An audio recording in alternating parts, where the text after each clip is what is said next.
মুসলমানদের অবস্থা এমন হয়েছে, বিশ্বের সবচাইতে নন্দিত এই কিতাবটা একটু তেলাওয়াত করবার সময়টুকু আমাদের হয় না। ব্যস্ত, we are leading very super busy life. খুব ব্যস্ত আমরা, কোরআন পড়ার সময় নাই। প্রতিদিন যেন একটু তেলাওয়াত করি। রাজি আছেন তো দেবিদ্দারের ভাইয়েরা? প্রতিদিন একটু একটু তেলাওয়াত করা যাবে? আরেকটা কথা সব জায়গায় আমি বলি, মাতৃভাষায় এই কোরআনটাকে আপনাদের জানতে হবে। You have to know the holy Quran, the messages of the holy Quran in your own mother tongue, in your own language. আপনার নিজ ভাষায়। আমাদের ভাষা কি? কথা বলেন, বাংলা। এই বাংলা ভাষায় যেন আমরা কোরআন পড়ি, কোরআন শিখি। কোরআন আল্লাহ কি জানাতে চাইলেন, কি শিখাতে চাইলেন, বাংলা ভাষায় যেন আমরা এটা শিখি, আত্মস্থ করার চেষ্টা করি। দেখবেন মসজিদুল হারামে শায়েখরা যখন নামাজ পড়ায়, শায়েখ আব্দুর রহমান আস-সুদাইস, উনি যখন আযাবের আয়াত পড়ে উনি কাঁদে। কাঁদে না? আবার মুসল্লিরাও পেছন থেকে কাঁদে। এর কারণ উনিও আযাবের অর্থ বোঝে, মুসল্লিরাও অর্থ বুঝে। আমাদের তারাবির নামাজে, এত মসজিদে তারাবি পড়লাম বাংলাদেশে, কোনোদিন কোন তারাবির নামাজে মুসল্লি আর ইমাম সাহেবের কাঁদতে দেখছেন? কথা কন, কেন কান্দে না? বুঝে নাই। কোন দিক দিয়ে আযাব গেল, কোন দিক দিয়ে গজব গেল, কোন দিক দিয়ে জাহান্নাম গেল, কোন দিক দিয়ে ফেরাউন আসলো, কোন দিক দিয়ে ইউসুফ জুলেখার কাহিনী গেল, একটাও বোঝা যায়? কথা বলেন, বোঝা যায় না। ইমাম সাহেবও বোঝে না, আমরাও বুঝি না, কেউ বুঝে না, অর্থ বুঝি না, তাই আমাদের হৃদয়ে টাচ করে না। দেখবেন ওরা আযাবের আয়াত পড়লে কাঁদে, রহমত আর জান্নাতের আয়াত পড়লে ওদের হৃদয়টা ঠান্ডা হয়ে যায়। এই জন্য সালাতে আপনি কি পড়ছেন এটা বুঝতে হবে, সালাতে আপনি কি তেলাওয়াত করতেছেন বুঝতে হবে। আজীবন পড়লেন সামি আল্লাহু লিমান হামিদা, অর্থ কি অনেকেই জানে না, আছে না নাই? এজন্য মাতৃভাষায় কোরআন জানতে হবে, কোরআন তেলাওয়াত মনোযোগ দিয়ে শুনতে হবে, কোরআন পড়তে হবে, পড়ায় দিতে হবে। আপনি কাউকে যদি সূরাতুল ফাতিহাটা শুধু শিখায়া দেন, সে সারা জীবন যতবার সূরা ফাতিহা তেলাওয়াত করবে তার একটা পার্সেন্টেজ সওয়াব আপনার আমলনামায় আছে না নাই? এজন্য কোরআনের আবৃত্তি শিখা, কোরআনের অর্থ জানা মাতৃভাষায়, নিজে কোরআন পড়া, অন্যকে পড়ায় দেওয়া, এবং কোরআনের আন্দোলন করা দরকার আছে না নাই? সব সময় কোরআনের পক্ষে থাকার দরকার আছে না নাই? আল্লাহ তুমি আমাদেরকে সহি সমঝ দান করো। তাই আমরা যখনই কোরআনের কথা শুনবো, নিজেদেরকে পরিবর্তনের জন্য শুনবো, ঠিক কিনা? আমার আখিরাতটাকে সুন্দর করার জন্য শুনবো। আমাদের তাফসীর মাহফিল গুলো হয়ে গেছে এখন শোডাউন, অনেক লোক জড়ো হইতে হবে, স্লোগান হইতে হবে, এগুলো আছে না নাই? আমাদেরকেও বেঁধে দেয় অনেক জায়গায়, হুজুর আপনার কিন্তু আজকে মাহফিল কাঁপাইতে হবে। কি বলে? কাঁপাইতে হবে। কিন্তু অনেক জায়গায় বলে হুজুর আপনার জমাইতে হবে। কি বলে? জমাইতে হবে। আবার অনেক জায়গায় বলে হুজুর আপনার কিন্তু মাহফিলটা ধরে রাখতে হবে। কি করতে হবে? তো কোথাও আমাদের কাঁপাইতে হয়, কোথাও আমাদের জমাইতে হয়, আবার কোথাও মাহফিল ধরে রাখতে হয়। কথা বুঝতে পেরেছেন?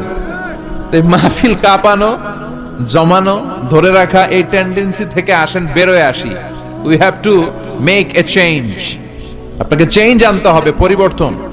বিশ্বনবী পৃথিবীতে এসেছেন পরিবর্তনের জন্য। তিনি কোন জায়গায় খারাপ কিছু দেখলেই পরিবর্তন করে দিতেন। এক সাহাবাকে জিজ্ঞেস করলেন কি নাম? মাসমুক। সে বলে ইসমি হাজান, আমার নাম হলো হাজান। হাজান মানে দুশ্চিন্তা। হাজান মানে? বিশ্বনবী বললেন হাজান কারো নাম হতে পারে? দুশ্চিন্তা এটা একটা নাম হইলো? বিশ্বনবী বললেন তোমার নাম আজকে থেকে হাজান নয়, আজকে থেকে তোমার নাম সাহাল। কি নাম? সাহাল মানে সহজ। সাহাল মানে? সে বলে না ইয়া রাসূলুল্লাহ, আমার বাপ চাচা নাম রাখছে হাজান, এটা আমি ছাড়বো না। বিশ্বনবী বললেন না, সালে যাও। তো সে বাড়িতে চলে গেল। যাওয়ার পর থেকে ওই যে দুশ্চিন্তা তার আর পিছু ছাড়ে না।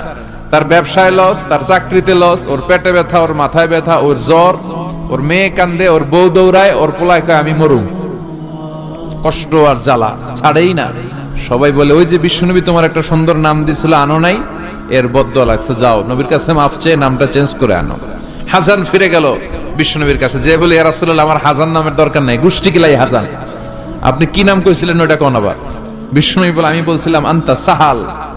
সাহাল মানে সহজ। সাহাল মানে?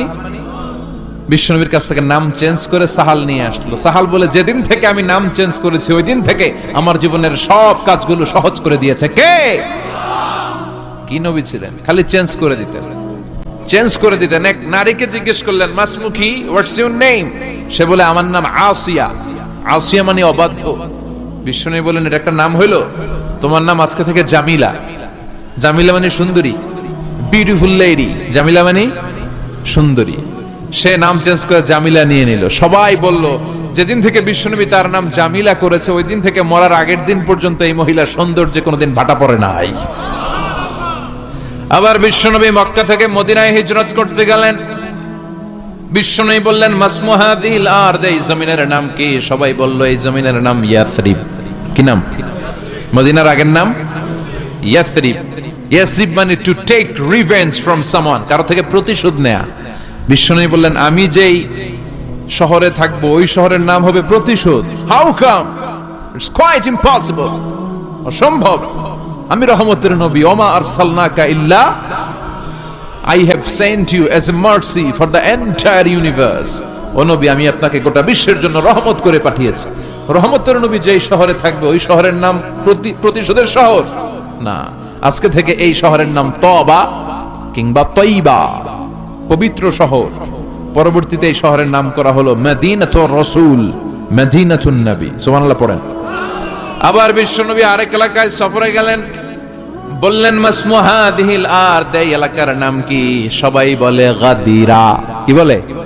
গাদিরা। গাদিরা মানে আরদুন লা শাজারা ফিহি ওয়ালা নাবাত, এমন শহর যে শহরে কোনো গাছ পালা, লতা পাতা, ঘাস জন্মায় না। বিশ্বনবী বললেন, এটা একটা নাম রাখছো তোমরা, গাদিরা। এই গাদিরা নামের কারণেই তো এলাকায় কোনো গাছপালা হয় না, ওই এলাকায় কোনো গাছ হবে না। বিশ্বনবী বললেন, মিনাল ইয়াউম, আজকে থেকে এই এলাকার নাম গাদিরা নয়, আজকে থেকে এই এলাকার নাম আমি চেঞ্জ করে দিলাম খাদেরা। খাদেরা মানে সবুজ। খাদেরা মানে কি? বিশ্বনবী নাম চেঞ্জ করে দেওয়ার সাথে সাথে ওই এলাকায় ঘাস লতা পাতায় সবুজ শ্যামল হয়ে গেল। এজন্য পরিবর্তন লাগবে। We have to make a change. পরিবর্তন লাগবে। এই লোক দেখানো মানসিকতা থেকে আমাদের বেরিয়ে আসতে হবে। মাহফিল কাঁপানো, মাহফিল জমানো, মাহফিল ধরে রাখা, এগুলার কোনোদিন বলবেন? বলবেন? সব হবে আমাদের একজনের খুশির জন্য। তিনি কে? চিল্লায় বলেন, আল্লাকা সিররুন ইনদাল্লাহ বাইনাকা আনতা ওয়া বাইনাল্লাহ, আল্লাকা সাদাকাতুন তাখফা লা ইয়ালামুহা ইল্লাল্লাহ, আল্লাকা সিররুন ইনদাল্লাহ বাইনাকা আনতা ওয়া বাইনাল্লাহ, আল্লাকা সাদাকাতুন তাখফা লা ইয়ালামুহা ইল্লাল্লাহ। সুবহানাল্লাহ পড়া। আল্লাকা সিররুন ইনদাল্লাহ বাইনাকা আনতা ওয়া বাইনাল্লাহ, তোমার আর তোমার আল্লাহর মধ্যে এমন কোন গোপন বিষয় আছে নাকি যেটা আল্লাহ ছাড়া কেউ জানে না? তোমার জীবনে এমন কোন গোপন দান আছে নাকি যেটা আল্লাহ ছাড়া কেউ দেখেনি? আমরা এখন দেখায় দেখায় দান করতে চাই, আছে না নাই? অমুক সমাজপতি, শিল্পপতি 2 লক্ষ টাকা বলেন মারহাবা, আছে না নাই? লোক দেখানো দান। এটা মিজানের পাল্লায় উঠালে কোনো ওজন হবে না। আপনি গোপনে 1 টাকা দিবেন, এটারে উহুদ পাহাড়ের সমান ওজন করে আমলনামায় তুলে দিবে কে? এজন্য সবসময় খেয়াল রাখবেন যে একজনকে আমরা দেখাতে চাই, আমরা দেখাবো একজনকে। তিনি কে? মানুষকে দেখানোর জন্য কিছু করা যাবে? আল্লাহুম্মা রযুকনা ইখলাস। আল্লাহ তুমি আমাদের ইখলাস বাড়ায় দাও। আর জোরে পড়েন আমিন। আমরা আজকে সূরাতুল মুলক থেকে কথা শুনবো। মুলক সূরার নাম কি? এই সূরার অনেক ফজিলত আছে। এই সূরা রাত্রিবেলা যারা তেলাওয়াত করবে তাদের কবরের আযাব হবে না। কবরের কথা শুনলে ভয় লাগে না? একদিন মাটির ভেতরে হবে ঘরে মন আমার, কেন বাঁধো দালান ঘর, প্রাণ পাখি উড়ে যাবে পিঞ্জর ছেড়ে, ধরা ধামে সবই রবে তুমি যাবে চলে, বন্ধু বান্ধব যত মাতা পিতা দ্বারা সুত সবই হবে তোমার পরে মন আমার, কেন বাঁধো দালান ঘর। ঠিক কিনা? চলে যেতে হবে, কেউ থাকতে পারবো না। কিন্তু এই জিনিসটা আমাদের স্মরণেই আসে না। এত ব্যস্ততা, এত মায়া জাল, এত মায়ার জালে আমরা আটকে আছি। এত ব্যস্ত লাইফ, সকালবেলা অফিস, বিকেল বেলায় অমুক কাজ, তারপরে অমুক কাজ, একটার পর একটা কাজ চলতেই থাকে। এই ব্যস্ততার কারণে আমাদের জীবনটা সুপার বিজি লাইফ আমরা লিড করছি, আমাদের জন্য সময়ই নাই, কিন্তু চলে যেতে হবে। এজন্য সাইয়েদনা ওমর ফারুক বলছেন, মুতু ক্বাবলা আন তামুতু, মরার আগে একবার মরো। হাসিবু ক্বাবলা আন তুহাসাবু আলাইকুম, তোমার হিসাব নেওয়ার আগে তুমি তোমার একবার হিসাব নাও। আমাদের প্রত্যেকের নিজের একটা হিসাব আছে না নাই? কথা বলেন। নিজে খাতা কলমের মধ্যে একটু লিস্ট করবেন যে আমি জীবনে এই ভালো কাজ করেছি, এই খারাপ কাজ করেছি, আসলে আমার অবস্থানটা কই হওয়া উচিত। নিজে খাটের মধ্যে একবার শটাং হয়ে মরার মতো শুয়ে থাকবেন, ভাববেন যে আমি মরে গেছি। ভাবেন না কি হবে, ছেলেমেয়েরা কান্না করবে, আত্মীয় স্বজন কান্না করবে, মাইকে অ্যানাউন্সমেন্ট হবে, অমুক এলাকার অমুক ভাই আমাদের মাঝে দুনিয়ায় নাই। বিশাল দেবিদ্বারের ময়দানে আপনার জানাজা হবে, খাটিয়াতে করে নিয়ে যাওয়া হবে। শুয়ে শুয়ে ভাববেন, আগে থেকে খুদে রাখা কবরে আপনাকে ফেলে বাঁশ দিয়ে উপরে মাটি চাপা দিয়ে চলে আসবে। অন্ধকার, শুধু অন্ধকার। এই অন্ধকার যেন শেষ হতে চায় না। This is the nature of life. এই তো জীবন। কথা বলেন ঠিক কিনা? এগুলো ভাবার দরকার আছে না নাই? বিশ্বনবী বললেন এই সূরাটা এমন সূরা, মানিআতুন মিন আযাবিল কবর। এই সূরা মুলক যারা তেলাওয়াত করবে তাদের কবরে কোনো আযাব হবে। আজকে থেকে সূরাতুল মুলকের তেলাওয়াত করা যাবে? পারা যাবে? পারা যাবে? আসেন না নিজেদেরকে একটু পরিবর্তন করি, আসেন না নিজেদের আমলের ঝুলিতে আরো কিছু বাড়াই, নিজেদের আমলগুলোকে সুন্দর করি, নিজেদেরকে আর একটু পরিচ্ছন্ন করি। প্রতিদিন রাতে সূরাতুল মুলক তেলাওয়াত করবেন ইনশাআল্লাহ। কইতে পারলেন না? 2 নম্বর ফজিলত, শাফাআত লি সাহিবিহা। এই সূরা যারা তেলাওয়াত করবে, এই সূরা তেলাওয়াতকারীর জন্য আল্লাহর কাছে সুপারিশ করবে। 3 নম্বর ফজিলত, খাসামাত আন সাহিবিহা। এই সূরাটা কিয়ামতের দিন এই সূরার তেলাওয়াতকারীর পক্ষে আল্লাহর সাথে তর্ক করবে, ডিবেট করবে। কতক্ষণ? হাত্তা আদখালাহুল্লাহুল জান্নাহ, যতক্ষণ না আল্লাহ তাআলা এই লোকটাকে জান্নাতি বলে ঘোষণা না দেয়। আল্লাহ যতক্ষণ অ্যানাউন্স করবে he is from paradise, he will enter the paradise, আমার এই বান্দা জান্নাতে ঢুকবে, এই সার্টিফিকেট দেওয়ার আগ পর্যন্ত এই সূরা সামনে দাঁড়ায় আল্লাহর সাথে তর্ক করতেই থাকবে। আবার বিশ্বনবী বলেন, মান ক্বারা বিহা ফি লাইলাতিন ফাকাদ আকসারা ওয়া আতাবা। রাত্রি বেলায় যেই ব্যক্তি এই সূরাটা তেলাওয়াত করবে তার রাত্রিটারে বরকতময় করে দিবে কে? এজন্য বিশ্বনবী বলতেন, আমি চাই আমার প্রতিটা উম্মতের হৃদয়ে এই সূরাটা গাঁথা থাক। আমার নবী চাইতেন আমাদের অন্তরে যেন এই সূরাটা মুখস্থ থাকে। আমরা চাই না? 30টা মাত্র আয়াত। কয় আয়াত? সবাই বলেন কয় আয়াত? প্রতিদিন এক আয়াত মুখস্থ করলে আমাদের পুরো সূরাটা মুখস্থ করতে লাগবে কয়দিন? 30 দিন। 1 মাসের চেষ্টায় সূরাটা মুখস্থ করা যাবে না? দেবিদ্বারের ভাইরা করা যাবে? আওয়াজ করে পড়েন ইনশাআল্লাহ। এই সূরার মাহাত্ম্য হচ্ছে, এই সূরা আপনার দৃষ্টিভঙ্গিকে চেঞ্জ করবে, আপনার চিন্তার জগতে আন্দোলন তৈরি করবে, আপনার চোখকে খুলে দিবে, আপনার ঘুমন্ত বিবেককে জাগিয়ে দিবে। বিশেষ করে যারা স্রষ্টা নিয়ে সন্দেহে থাকে তাদের জন্য এটার ভিতরে ডোজ আছে, মেডিসিন আছে। ইয়াং ছেলে পেলে অনেকে আমাদের প্রশ্ন করে, হুজুর আল্লাহরে নিয়ে অনেক প্রশ্ন জাগে, স্রষ্টার অস্তিত্ব নিয়ে, আখেরাত নিয়ে, কবরের জীবন নিয়ে আমাদের প্রশ্নের অভাব নাই, কারণ নাস্তিক্যবাদের ছড়াছড়ি আশেপাশে আছে না নাই?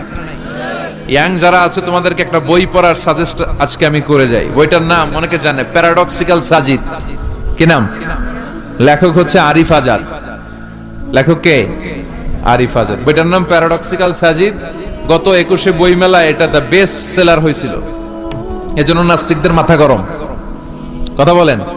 এই বছর সে আরেকটা বের করছে, প্যারাডক্সিক্যাল সাজিদ 2। এটা গতকাল থেকে বই মেলায় পাওয়া যাচ্ছে, 21শে বই মেলায়। এই প্যারাডক্সিক্যাল সাজিদ 1, প্যারাডক্সিক্যাল সাজিদ 2 প্রতিটা যুবকের সাথে সাথে রাখার দরকার, ঠিক কিনা? It's an eye opener for you. এই সূরাটা আপনাদের জন্য আই ওপেনার, চোখ খুলে দিবে। একটু চিন্তা করলেই বুঝবেন যে নাস্তিকদের যুক্তিগুলো খুবই হালকা। ওরা স্রষ্টাকে মানতে চায় না, আল্লাহরে মানতে চায় না। এর কারণ ওরা বলে আনসিন ইজ নাথিং, যেটারে দেখি না ওইটা মানি না। নাউজুবিল্লাহ পড়বেন না? কিন্তু ওরা ওদের জীবনে অনেক কিছু দেখে না, ওরা মানে না। কথা কন। আচ্ছা, আপনি আপনার জীবনে সরাসরি চোখ দিয়ে আমেরিকা দেখছেন? কথা কয় না। তা আমেরিকা যে আছে মানেন না? যারা এখনো হজে যান নাই, যারা এখনো যান নাই, কাবা ঘর নিজ চোখে সরাসরি দেখছেন? টিভিতে না, টিভিতে তো সবাই দেখছে। সরাসরি কাবা ঘর দেখছেন? তো আপনি যে দেখেন নাই, আপনি সৌদি আরব যে আছে কাবা ঘর যে আছে মানেন না? নাস্তিকরা বাতাস খালি চোখে দেখে না, দেখে, কিন্তু নাস্তিকরা বাতাস মানে না। Why do you believe on that? তো বাতাস মানুষ কেন? তোর দাদা তোর বাবা কোনোদিন বাতাস দেখছে? তুই তোর চোখ দিয়ে কোনোদিন বাতাস দেখেছিস? Do you see the air in the atmosphere? উত্তর বলবেন no. So why do you believe on that? বাতাস বিশ্বাস করো কেন? Do you see the migraine pain when someone feel in his head? কেউ যখন মাথা ব্যথা অনুভব করে বলে যে আমার মাথাটায় প্রচন্ড ব্যথা, ওর যে মাথা ব্যথা দেখা যায়? কথা বলেন, ভাইজানের মাথা ব্যথা প্রচন্ড দেখা যাচ্ছে? মাথা ব্যথা থাকলেও মাথার অবস্থা যা, না থাকলেও এটা দেখা যায় না। So why do you believe on that? মাথা ব্যথা দেখা যায় না তো বিশ্বাস করস কেন? এগুলো কপাল পড়া, এগুলো হচ্ছে নাম্বার 1 হাদারাম উল্লুক্কা পাঠা।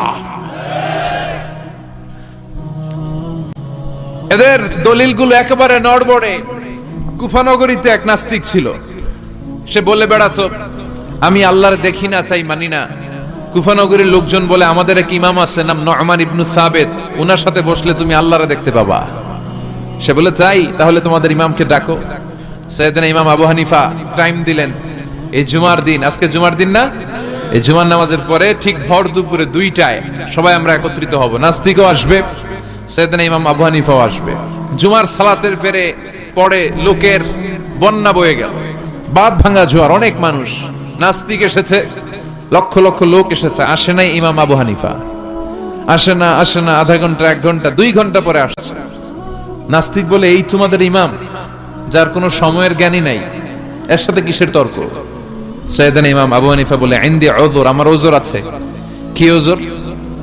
সাইয়েদনা ইমাম আবু হানিফা বলেন আমি ঘর থেকে বের হয়ে আসার পথে একটা নদী পার হয়ে আসতে হয়। আজকে এসে দেখি নদীর মধ্যে কোনো মানুষ টানুষ নাই, নৌকা নাই, মাঝি নাই, কিচ্ছু নাই। তো হঠাৎ দেখলাম পাশে বিশাল বড় একটা গাছ, এই গাছটা এমনি এমনি 2 ভাগ হয়ে গেল। হঠাৎ গাছ থেকে এমনি এমনি লম্বা তক্তা হয়ে গেল, এমনি এমনি তক্তাগুলো জোড়া লেগে নৌকা হয়ে গেল। আর নৌকা আমার সামনে আসলো, মাঝি ছাড়া, লগি বৈঠা ছাড়া। আমি নৌকায় যেয়ে বসলাম, নৌকাটা আমারে নিয়ে টান দিয়ে সাঁ করে ওপার নিয়ে গেল। তো এই যে এই কাজগুলোর প্রসেসিং গুলো হতে আমার 2 ঘন্টা সময় লেগেছে। নাস্তিক কয় তগ ইমাম গাঞ্জা খাইছে, মাথার তার ছিঁড়া গেছে, নাহলে কোন সুস্থ মানুষ এই কথা বলতে পারে? এমনি এমনি নাকি গাছ ভেঙে তক্তা হয়, এমনি এমনি নাকি তক্তা লেগে নৌকা হয়, এমনি এমনি নাকি মাঝি ছাড়া নৌকা চলে? সাইয়েদনা ইমাম আবু হানিফা বললেন এই তো আপনি লাইনে চলে আসছেন, আপনারে বুঝানো এখন আমার খুব সহজ হবে। এমনি এমনি গাছ কাটে না করাত ছাড়া, এমনি এমনি তক্তা জোড়া লাগে না, নৌকা হয় না মিস্ত্রি ছাড়া, এমনি এমনি নৌকা চড়ে না মাঝি ছাড়া। তাহলে এত বিশাল বড় আকাশটা কেমন করে এমনি এমনি হলো? জমিনটা কেমন করে এমনি এমনি হলো? সাগর, মহাসাগর, পাহাড়, মরুভূমি কেমন করে এমনি এমনি হলো? এগুলোর একজন স্রষ্টা আছে না নাই? নাস্তিক কয় তাই তো, আসলেই তো আমি হাদারাম, আসলেই তো আমি উল্লুক্কা পাঠা। এইভাবে তো আমি কখনো ভেবে দেখি নাই, এইভাবে তো কখনো চিন্তা করি নাই। ও ইমাম, তুমি আমার ঘুমন্ত বিবেককে জাগিয়ে দিয়েছো, তুমি আমার চোখের সামনের পর্দাটা উঠিয়ে দিয়েছো, তুমি আমার দৃষ্টিভঙ্গিকে পরিবর্তন করে দিয়েছো। ও ইমাম, তুমি আমার চোখ খুলেছো, তুমি আমাকে হক চিনতে সাহায্য করেছো। আর দেরি করতে চাই না, আমারে পড়িয়ে দাও লা ইলাহা ইল্লাল্লাহু মুহাম্মাদুর রাসূলুল্লাহ। কালিমা পড়ে মুসলমান হয়ে গেছে। আল্লাহু আকবার পড়েন। এমনি নাস্তিকদের জন্য এই সূরার ভেতরে আল্লাহ তাআলা অনেক দিগদর্শন রেখেছেন, জীবন দর্শন রেখেছেন। আল্লাহ বুঝাতে চান যে গোলাম, আমারে চেনার জন্য, আমারে দেখার জন্য তোর ডক্টরেট ডিগ্রি লাগবে না, তোর ব্যাচেলর ডিগ্রি, মাস্টার্স ডিগ্রি লাগবে না। তুই আমার সৃষ্টির দিকে একটু নজর করে তাকা, একটু ঠান্ডা মাথায় চিন্তা করে দেখ, একটু সাগরের দিকে তাকা, একটু নদীর দিকে তাকা, একটু পাহাড়ের দিকে তাকা। তাকালেই তুই বুঝবি সামওয়ান ইজ কন্ট্রোলিং এভরিথিং। একজন এমডি আছে, ম্যানেজিং ডাইরেক্টর, মহা ব্যবস্থাপক, যিনি গোটা বিশ্বের সব ব্যবস্থাপনার আঞ্জাম দিচ্ছেন। চিল্লায় বলেন ঠিক কিনা? আল্লাহ বলে তুই সাগরের দিকে তাকা, পাহাড়ের দিকে তাকা, নদীর দিকে তাকা। সাগরের দিকে তাকালে আমি আল্লাহরে খুঁজে পাবি। ঝর্ণার দিকে তাকা, ঝর্ণার মধ্যে আল্লাহর নিদর্শন আছে না নাই? ঝর্ণা ঝর্ণা ঝর্ণা রে, বলনা বলনা বলনা রে, কার বিরহে পাগল পাড়া তুই, কার মিলনে ফুল ফসলে ভরারে তোর দুকুল ভই কার মিলনে ফুল ফসলে, ভরারে তোর দুকুল ভই ঝর্ণা ঝর্ণা ঝর্ণা রে, বলনা বলনা বলনা রে কার বিরহে পাগল পাড়া তুই। সুবহানাল্লাহ পড়েন। ঝর্ণা দেখছেন কোনদিন? হড়ে হড়ে দেখছেন? সিলেটে মাধবকুণ্ড জলপ্রপাত, আর কোথায়? সীতাকুণ্ড, আর কোথায়? রাঙ্গামাটি, আর শ্রীমঙ্গল। ঝর্ণা আছে না? এই ঝর্ণার দিকে তাকাবেন, ঝর্ণার ঝরঝর শব্দের আওয়াজগুলো বুঝার চেষ্টা করবেন, দেখবেন ঝর্ণা আপনাকে বলে দিবে যে আমার স্রষ্টা কে। আল্লাহর সৃষ্টির দিকে তাকালে আল্লাহরে পাওয়ার সুযোগ আছে না নাই? এই তথ্যগুলো, এই উপাত্তগুলো, এই মেসেজ আর ইনফরমেশন গুলো আল্লাহ তাআলা এই সূরার ভেতরে ভরে দিয়েছেন। শুনতে রাজি আছেন? আওয়াজ করে বলেন তো সূরার নাম, আরো জোরে সবাই বলেন কি নাম? মুলক। মুলক মানে কি? মুলক মানে রাজত্ব, মুলক মানে ক্ষমতা, মুলক মানে পাওয়ার, মুলক মানে কিংডম, মুলক মানে সভরেনিটি, মুলক মানে অথরিটি। অথরিটি কার?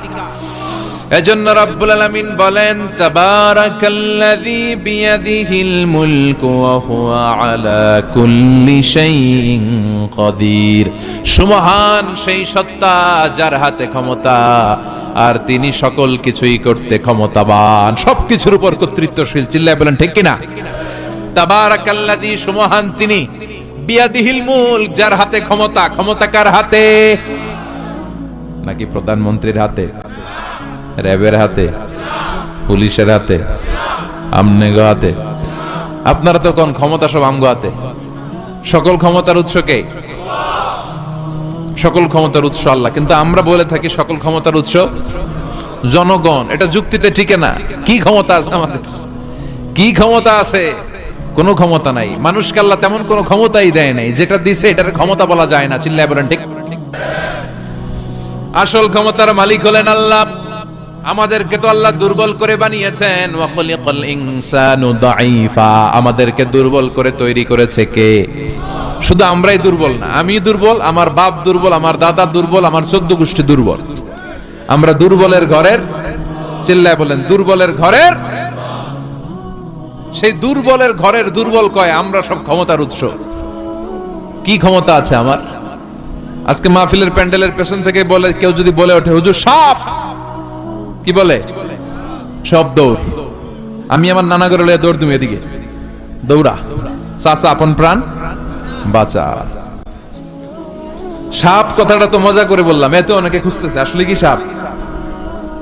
আর আসলেই যদি একটা anaconda, C snake, black mamba, king cobra, Python এসে ফস এই ফস করে যদি প্যান্ডেলে যে একটা ঢুকতো, পাওয়া যেত কাউরে?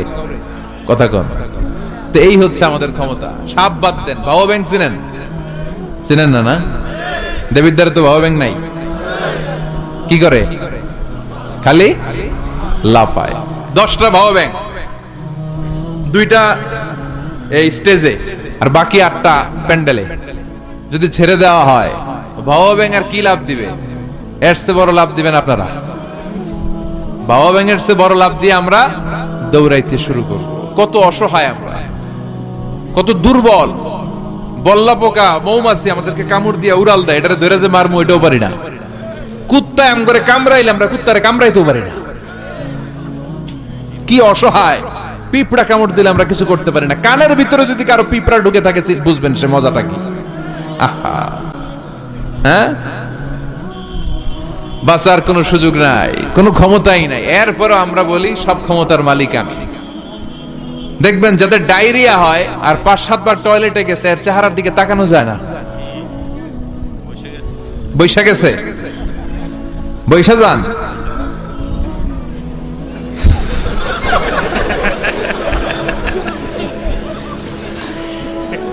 তো এই হইল আমাদের অবস্থা। 5-6 বার টয়লেটে গেলে আর ওর দইরা দাঁড় করানো যায় না। আমি মরে যাইও, আরে সবাই মাফ করে দেন, আই আর হাইতেন না, আমি পারবো না, আমার মাফ করে দেন। পারবি না কেন? তুই না ক্ষমতার উৎস। কথা কন। আসলে আমাদের কোনো ক্ষমতা নাই, আমরা দুর্বল। আসল ক্ষমতার মালিক একজন, চিল্লায় বলতে হবে তিনি কে। আমরা যে কত দুর্বল, ন্যাচারাল ক্যালামিটি অর ডিজাস্টার যখন হয়, প্রাকৃতিক দুর্যোগ, তখন নিজের অবস্থা খেয়াল করবেন। বন্যার সময় মানুষের কি অবস্থা হয়, ঠিক কিনা? ভূমিকম্পের সময় কি অবস্থাটা হয় আমাদের? রাত 3টার দিকে যদি ভূমিকম্প হয়, দৌড়, লুঙ্গি পইরা দৌড়, লুঙ্গি ছাড়াও দৌড়, আগে জান বাঁচাও। পাগল হয়ে যায়। বাচ্চাটারে কোলে নিয়ে দৌড়াবো, না স্ত্রীকে ঘুম থেকে জাগাবো, না ভাড়াটিয়াদেরকে উঠাবো, না নিজেই ছাদের উপর থেকে লাফ দেবো? ত্রাস, ভয়, ভূমিকম্প, সবাই দৌড়। দেখবেন ভূমিকম্প হইলে বাড়িওয়ালাও দৌড়, ভাড়াটিয়াও দৌড়। নাকি ভাড়াটিয়ারা দৌড়ায়, বাড়িওয়ালারা দৌড়ায় না? কথা কন। ডোনাল্ড ট্রাম্প যে বিল্ডিং এ থাকে, ওইটাতে ভূমিকম্প হইলে ডোনাল্ড ট্রাম্প তো দৌড়াবে না? না, ডোনাল্ড ট্রাম্পও দৌড়াবে। আমি কিছু টেলিভিশনে লাইভ প্রোগ্রাম দেখেছি, ওখানে উপস্থাপক আর অতিথিরা ক্যামেরা ট্যামেরা মেকআপ টেকআপ নিয়ে বসছে। একটু পরে শুরু হয়েছে ভূমিকম্প, মাইক থুইয়া দিয়া উপস্থাপক দৌড়। তো যেহেতু মেকআপ টেকআপ একেবারে ক্যামেরা ট্যামেরা সব সেটিং, অতিথিরা ওঠে না, একটু পরে আবার নাড়াচাড়া, এবার অতিথিও দৌড়। বাঁচার জন্য সব দৌড়। এই হচ্ছে আমাদের ক্ষমতার দৌড়াত্ম। এরপরও আমরা বলি আমরা নাকি ক্ষমতার উৎস। তুফান হলে, এইখানে একটা তুফান হলে 70 কিলোমিটার বেগের জাস্ট বাতাসটাকে যদি আল্লাহ এর তীব্রতা যদি বাড়িয়ে দেয়, সব দৌড় আমরা। কথা কন। আল বাহরু জুনদুম মিন জুনুদিল্লাহ, আর রিহু জুনদুম মিন জুনুদিল্লাহ। বাতাস আল্লাহর সৈনিক, আগুন আল্লাহর সৈনিক, তুফান আল্লাহর সৈনিক। চিল্লা এখন ঠিক কিনা? 2004 সালের সুনামির কথা ভুলে গেছেন? ইন্দোনেশিয়া একটা প্রদেশ আছে, বান্দা আছে, এক ধাক্কায় 3 লক্ষ সাগরের ভেতরে। জাপানের কান্টো শহরে 1 লক্ষ না, একটা ধাক্কায়, কয়েক সেকেন্ডের ব্যবধান। একটু আগে নাচানাচি করতেছিল, দুম্মা চলে দুম, একটু পরে সব হয়ে গেছে দুম দুম। একেবারে সাইজ করে ফেলছে কে? আহা, কোনো ক্ষমতা নেই। ক্ষমতার মালিক কে? এজন্য রাব্বুল আলামিন বলেন, তাবারাকাল্লাযী বিয়াদিহিল মুলকু ওয়া হুয়া আলা কুল্লি শাইইন কাদির। সুমহান সেই সত্তা যার হাতে ক্ষমতা। ক্ষমতা কার হাতে? কক্সবাজারে দেখবেন একটা দ্বীপ আছে, একমাত্র দ্বীপ যেটাতে পাহাড় আছে, নাম মহেশখালী। ওইখানে বৌদ্ধদের স্বর্ণ মন্দির আছে। ওখানে তুফান টুফান শুরু হইলে বৌদ্ধরাও জিকির করা শুরু করে দেয় আল্লাহর। সুবহানাল্লাহ কইবেন না? তুফানে পড়লে দেখবেন হিন্দু, বৌদ্ধ, আস্তিক, নাস্তিক সবাই জিকির করে একজনের, চিল্লায় বলেন তিনি কে? আমরা মাঝে মাঝে আমাদের প্রোগ্রাম স্কেডিউল এত টাইট থাকে, মাঝে মাঝে আমরা প্লেনে, হেলিকপ্টারে এক জেলা থেকে আরেক জেলায় যাই বাধ্য হয়ে। সিলেটে প্রোগ্রাম, কক্সবাজারে প্রোগ্রাম, ওই অমুক জায়গায় প্রোগ্রাম, তো ফ্লাইট ধরা লাগে। তো আমরা আভ্যন্তরীণ ফ্লাইটে চড়ে চড়ে আমরা যাই। তো আমরা যখন যাই, ওখানে কিছু এয়ার হোস্টেস থাকে বিমানের ভেতরে, এদেরকে বলে বিমানবালা। খুব সুন্দরী স্মার্ট নারীদেরকে তারা রিক্রুট করে, নিয়োগ দেয়। এদের যদি 3-4টা সন্তান হয়ে যায়, এদেরকে আবার চাকরিতে রাখে না। সৌন্দর্যটাই যাদের পুঁজি। তারা লিপস্টিক মেখে, পারফিউম মেখে, মেকআপ করে, ভেরি বিউটিফুল লেডি। ওরা আসে, এসে আমাদেরকে খাবার টাবার দেয়, ইনস্ট্রাকশন দেয়। তো বিমানটা, আভ্যন্তরীণ বিমানগুলো বাংলাদেশের ভেতরে যেগুলো চলে, এগুলো 14 থেকে 15,000 ফিট উপরে ওঠে। তো বিমানটা প্রথমে রানওয়েতে ট্যাক্সি করে, মানে বিমান যখন মাটিতে চলে এটাকে বলে ট্যাক্সি। কি বলে? ট্যাক্সি ছেড়ে যখন উপরে ওঠে এটারে বলে টেক অফ। কি বলে? এটা যখন বিমানটা যখন টেক অফ করবে, তখন দেখলাম এই এয়ার হোস্টেস গুলো, যেগুলোর পর্দা নাই, হেজাব নাই, শালীনতা নাই, মাইক্রোফোন হাতে নিয়ে ঘোষণা দিচ্ছে, ভদ্র মহিলা এবং ভদ্র মহোদয়গণ, আপনারা আপনাদের সিট বেল্ট গুলো বেঁধে নিন। এখনই আমাদের উড়োজাহাজটি শাহজালাল আন্তর্জাতিক বিমানবন্দর থেকে শাহ আমানত বিমানবন্দরের উদ্দেশ্যে 15,000 ফিট দিয়ে উড়ে যাবে। এরপরে পড়তে শুরু করে আল্লাহু আকবার, আল্লাহু আকবার, আল্লাহু আকবার। তো আমি উল্টা ঘুরে তাকাইলাম, কি রে এই মাইয়া আল্লাহু আকবার কয় কেমনে? ঘুরে দেখি হাতের মধ্যে এরকম কাগজ, এই কাগজ থেকে দেখে দেখে পড়তেছে। উচ্চারণ কিন্তু আমগমত না, পড়তেছে আল্লাহু আকবার, আল্লাহু আকবার, আল্লাহু আকবার, সুবহানাল্লাযী সাখখারা লানা হাযা। পুরো দোয়াটাই পড়ছে, ওমা কুন্না লাহু মুকরিনিন ওয়া ইন্না ইলা রাব্বিনা লামুনকালিবুন। তো আমি হিসাব মিলালাম, ঘটনা কি? লিপস্টিক, মেকআপ, সুটেড, বুটেড, পারফিউম মাখা, হিপ হপ স্টাইলের মেয়ে, এরা আল্লাহু আকবার পড়ে কেন? তো তখনই খেয়াল করে দেখলাম যে বিমানটা এখন ছাড়ছে, জমিন ছেড়ে দিয়ে 15,000 ফিট উপরে যাচ্ছে। ওরা খুব ভালো করেই টের পায়, এই 15,000 ফিট উপরে যখন বিমান থাকবে, ওরে বাঁচানোর কেউ নাই। ওকে রক্ষা করার কেউ নাই, তখন ওর কোনো পাওয়ার নাই, কোনো ক্ষমতা নাই, চিল্লায় বলেন ঠিক কিনা? তখন কোনো সিকিউরিটি নাই। আহা, কি দুর্বল মানুষ। বিমান বাঁকা হয়ে গেলে সবাই চিল্লায় বাঁচাও। যদি জিজ্ঞেস করেন কে বাঁচাবে, বলবে হুজুর আপনি বাঁচান। আছে না নাই? দুর্বল। আসল ক্ষমতার মালিক হলো একজন, চিৎকার করে বলতে হবে তিনি কে? এজন্য রব্বুল আলামিন বলেন তাবারাকাল্লাযী বিয়াদিহিল মুলকু ওয়া হুয়া আলা কুল্লি শাইইন কাদির। সুমহান সেই সত্তা যার হাতে ক্ষমতা। ক্ষমতা কার হাতে? আমাদেরকে আল্লাহ ক্ষমতা দিয়েছেন, ঠিক, এটা সাময়িক, লিমিটেড, তবে আনলিমিটেড ক্ষমতার মালিক কে? এই যে আমাদের মাননীয় প্রধানমন্ত্রী শেখ হাসিনা নতুন টার্মের জন্য আসছে না? কয় বছর? 5 বছর। কোন দেশে আসে 10 বছর, কোন দেশে 15 বছর। তো এই যে আল্লাহ ক্ষমতার চেয়ারে বসে, আল্লাহ আসছে কয় বছরের মেয়াদে? কথা বলেন। 50 বছর, 100? হ্যাঁ, কয়দিন থাকবে উনি? আজীবন।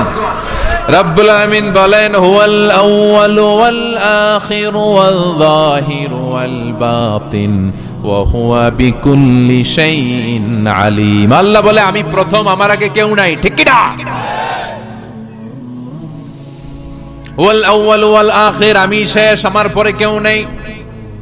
আমি প্রকাশ্য, আমি গোপন, সূচনাহীন, অতীতকাল থেকে আমি আল্লাহ ক্ষমতার চেয়ারে বসা, সীমাহীন, ভবিষ্যৎহীন, শেষহীন, ভবিষ্যৎ পর্যন্ত ক্ষমতার চেয়ারে বসে থাকবে কে? আল্লাহ বললেন আমি প্রথম, আমি শেষ। প্রথমে কে? চিল্লায় বলেন। প্রথমে কে? শেষে কে?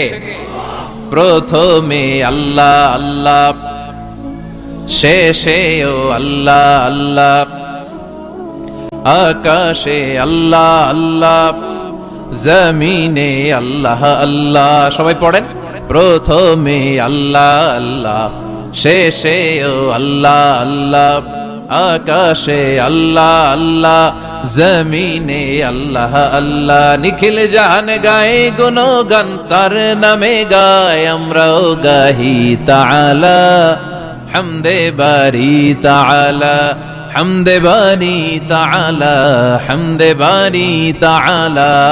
সুবহানাল্লাহ পড়েন। তিনি প্রথম, তিনি শেষ, তিনি চিরকাল ক্ষমতার চেয়ারে বসে থাকবেন। চিল্লায় বলেন ঠিক কিনা? আবার পৃথিবীতে অনেক দেশে দেখবেন ডেমোক্রেটিক সিস্টেমে ক্ষমতায় আসে, মানে ভোটে জিতে, যেমন আমাদের দেশ। তো আল্লাহ তো ভোটে জিতে আসছে না? আল্লাহ ভোটে জিতে আসছে। অনেক দেশে মোনার্কি সিস্টেম, মানে রাজতন্ত্র, রাজার পোলা রাজা। আল্লাহর বাপ ছিল রাজা, এই জন্য আল্লাহও রাজা। এরকম আল্লাহ চিরকাল, আজীবনের মেয়াদ নিয়ে তিনি ক্ষমতার চেয়ারে বসা। চিৎকার করে বলেন ঠিক কিনা? আবার পৃথিবীর অনেক দেশে দেখা যায় আন্দোলন করে সরকারকে ক্ষমতার চেয়ার থেকে নামানো যায় কি যায় না? পৃথিবীতে এরকম হয়েছে না অনেক জায়গায়? আন্দোলনের ঠেলায় সরকার কয় আমি নাই। আবার মাঝে মাঝে মিলিটারি কু হয়, সেনা বিদ্রোহ, জানেন না আপনারা? তা আমরা পৃথিবীর 700 কোটি মানুষ সবাই মিলে যদি আল্লাহর বিরুদ্ধে আন্দোলনে নেমে যায়, তাইলেই তো আল্লাহর ক্ষমতা শেষ। যাবে না? 700 কোটি মানুষ মিলেও পারা যাবে না। আচ্ছা, জিন জাতি যদি বলে ও মানুষেরা তোদের সাথে আমরাও আছি, মানুষ জিন ভাই ভাই, আল্লাহর আর রক্ষা নাই, আল্লাহর গদি শেষ। আচ্ছা, ফেরেশতারাও যদি বলে ও মানুষ ও জিনেরা তোগুলো লাগে আমরাও আছি, 3 দলীয় মহাজোট, আল্লাহর চেয়ার উল্টে যাবে নাকি? কথা বলেন। আল্লাহ বলেন ওয়ালাম ইয়াকুল্লাহু শারীকুম ফিল মুলক, আমার ক্ষমতায় কোনো পার্টনার নাই। কুলিল্লাহুম্মা মালিকাল মুলক, আমি ক্ষমতার মালিক, এই ক্ষমতা কেউ ছিনায় নিতে পারবে না। গোটা বিশ্বের সবাই মিলে যদি আমার বিরুদ্ধে আন্দোলন করিস, আমার ক্ষমতার 1 ইঞ্চিও কমবে না। চিল্লায় বলেন ঠিক কি না? সে আল্লাহ বললেন তাবারাকাল্লাযী বিয়াদিহিল মুলকু ওয়া হুয়া আলা কুল্লি শাইইন কাদির। সুমহান সেই সত্তা যার হাতে ক্ষমতা। ক্ষমতা কার হাতে? ওয়া হুয়া আলা কুল্লি শাইইন কাদির, তিনি সব বিষয়ে ক্ষমতাবান। ফাআলুল লিমা ইউরিদ, যা চান তিনি তাই করতে পারেন। তিনি কে? তিনি পাহাড়কে দরিয়া করতে